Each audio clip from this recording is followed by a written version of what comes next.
যদি গৰু আছে পানীত, মানুহ আছে টিঙৰ চালিত। মানুহ আজি টিঙৰ চালিত থাকিবলগীয়া হৈছে। এইডোখৰ জেগাত ইমান মানুহ কেনেকৈ থাকিবলগীয়া জেগা নাই। তাৰ কাৰণে মানুহ কিছুমানে নাৱত আছে, কিছুমানে টিঙৰ চালিত আছে, কিছুমানে ঘৰৰ ওপৰত আছে। এনেকৈ মানুহ আজি থাকিবলগীয়া হৈছে। গতিকে অসম চৰকাৰক মই অনুৰোধ জনাইছোঁ, আপোনালোকে এই অঞ্চলবোৰ চাওক, আমাৰ এই অঞ্চলৰ মানুহৰ দুখ দুৰ্দশাবোৰ চাওক। স্বাস্থ্য বিজ্ঞানসন্মত কোনো স্বাস্থ্য পৰীক্ষাৰ কাৰণে আজি কোনো ব্যৱস্থা নাই। বাচ্চাবোৰৰ কাৰণে আজি নাও নাই স্কুল যাবলৈ। আজি নাও একমাত্ৰ এই অঞ্চলৰ কাৰণে নাৱে একমাত্ৰ জীৱনৰ সম্বল হৈছে। নাৱে হৈছে এওঁলোকৰ কাৰণে এটা দৈনন্দিন গতানুগতিক জীৱন যুদ্ধৰ কাৰণে একমাত্ৰ অস্ত্ৰ।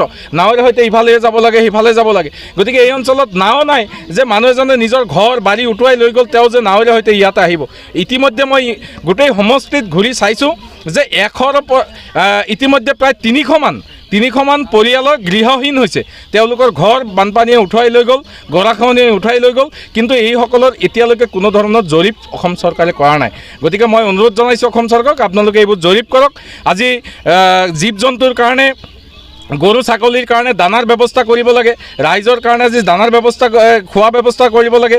আৰু এই অঞ্চলত মই চাইছোঁ যে টিউবৱেল নাই, টিউবৱেলৰ বিৰাট সমস্যা হৈছে। গতিকে অসম চৰকাৰক মই অনুৰোধ জনাইছোঁ, আপোনালোকে এইবোৰ এৰিয়া চিনাক্তকৰণ কৰি, জিলা প্ৰশাসনক মই অনুৰোধ জনাইছোঁ চিনাক্তকৰণ কৰি এই অঞ্চলসমূহত টিউবৱেলৰ ব্যৱস্থা অনতিপলমে কৰিব লাগে।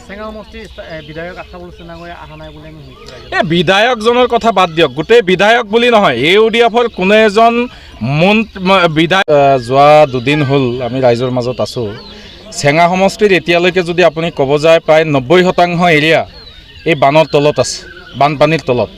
আৰু প্ৰত্যেকটো এৰিয়াৰ মানুহে এনেকুৱা এটা আৰ্তনাদ হৈ গৈছে, ভয়ানক পৰিৱেশ, এটা পৰিস্থিতি এতিয়া উদ্ভৱ হৈছে যে মানুহ এতিয়া জীৱন লৈ যুঁজিব নে নিজৰ পৰিয়ালটোক লৈ যুঁজিব নে নিজৰ গৰু ছাগলী এইবোৰক লৈ যুঁজিব।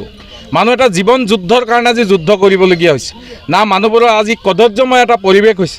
আজি মই এতিয়া এই মুহূৰ্তত যিটো চৰত উপস্থিত আছোঁ, দক্ষিণ গুদুনী গাঁও পঞ্চায়তৰ দক্ষিণ গুদুনী গাঁৱত।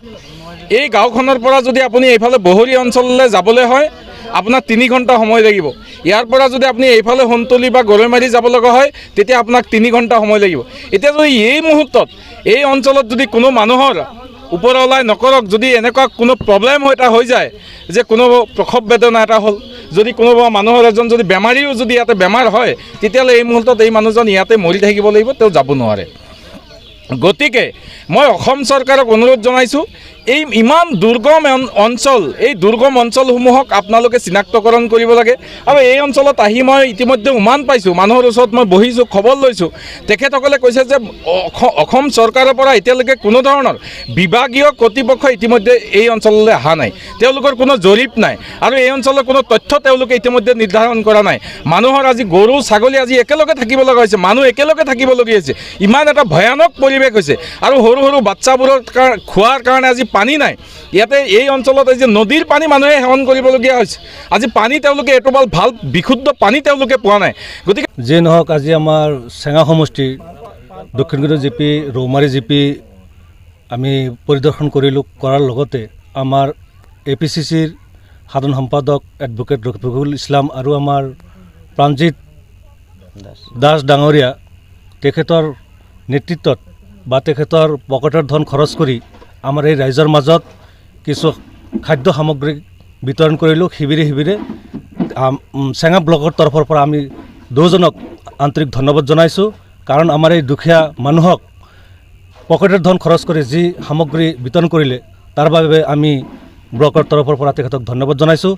আৰু হয়, অসম প্ৰদেশ কংগ্ৰেছ কমিটিৰ সন্মানীয় সভাপতি শ্ৰীযুত ভূপেন কুমাৰ বৰা ডাঙৰীয়া আৰু ধুবুৰী লোকসভা সমষ্টিৰ সাংসদ শ্ৰী ৰকিবুল হুছেইন ডাঙৰীয়াৰ নেতৃত্বত অসম প্ৰদেশ কংগ্ৰেছ কমিটিৰ ছেক্ৰেটাৰী ৰকিবুল ইছলাম আৰু আমি এটা সজাতি দল আজি ইয়াত ধুবুৰী লোকসভা সমষ্টিৰ চেঙা সমষ্টিত আহি কেনে আমি অন্তৰ্ভুক্ত হৈ ৰাতিপুৱাৰ পৰা আজি বান পৰিদৰ্শন কৰিলোঁ।